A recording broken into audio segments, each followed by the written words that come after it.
Emmanuel est un ami très proche. Je suis très fier d'avoir été à l'origine de sa carrière. Et c'est un homme très intéressant. Et je suis convaincu qu'il sera un jour président de la République. Le marché a désigné M. Macron comme président de la République, aidé en cela par quelques électeurs.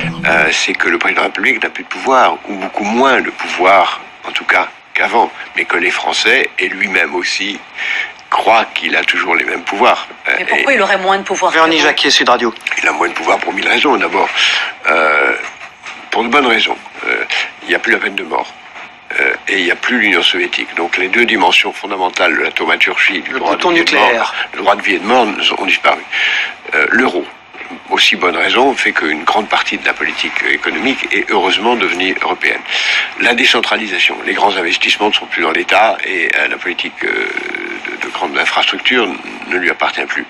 Les privatisations, il n'y a plus de politique industrielle possible. La globalisation, le marché l'a emporté très largement. Et donc il y a un très grand nombre de choses qu'on croyait à la portée de l'État qui ne le sont plus. Monsieur Attali rappelle ici que le président n'a plus de pouvoir en dehors de celui qui lui est donné par le marché.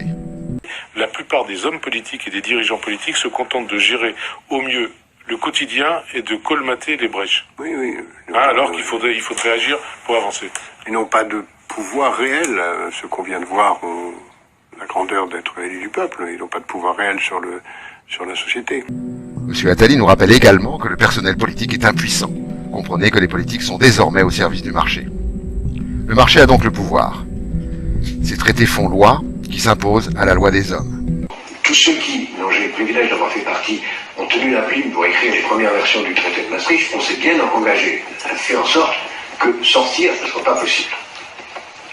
On a soigneusement oublié d'écrire l'article qui permet de sortir.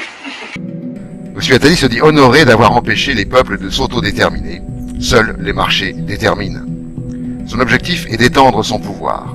Le marché va s'étendre à des secteurs pour lesquels, jusqu'à présent, il n'avait pas accès, tels que la santé, l'éducation, la justice, la police, les affaires étrangères.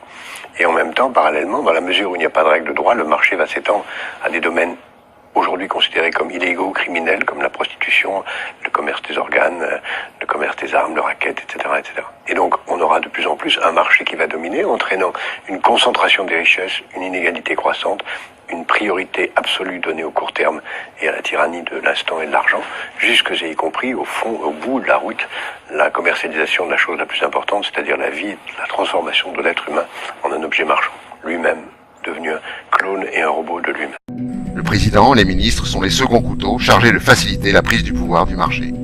Déréglementer, appauvrir et démanteler les services publics, ouvrir tous les secteurs à la concurrence, détruire les protections des salariés et des citoyens. Il s'agit de livrer au marché les derniers bastions détenus encore par le peuple. Et pour que le peuple fasse silence, aucun gouvernement n'osera plus aujourd'hui revenir sur l'état d'urgence. C'est ce qu'a annoncé Manuel Valls. Aucun gouvernement. Vous nous dites qu'on ne pourra plus sortir de l'état d'urgence? Non, je pense qu'on n'en sortira plus jamais parce que tout gouvernement qui sortirait de l'état d'urgence donnerait le sentiment d'une faiblesse. C'est malheureusement aussi absurde que le principe de précaution, qui lui-même est excessif, mais dont plus personne ne peut sortir. Donc on crée parfois involontairement des irréversibilités. Nous sommes en état d'urgence, mais par nature, nous devons en permanence être dans un état d'urgence, et le fait de le signifier par des institutions ne fait que exprimer une réalité. Qui a le pouvoir? Le marché est l'outil qui permet au capital de s'accumuler. Les détenteurs du capital et des propriétés lucratives sont ceux qui ont le pouvoir politique. Ils font et défont les pouvoirs politiques à leur guise sans que les peuples n'interviennent. Ils ont déjà prévu la succession, monsieur Macron. J'irai même plus loin. Je crois que je connais celle qui viendra après lui.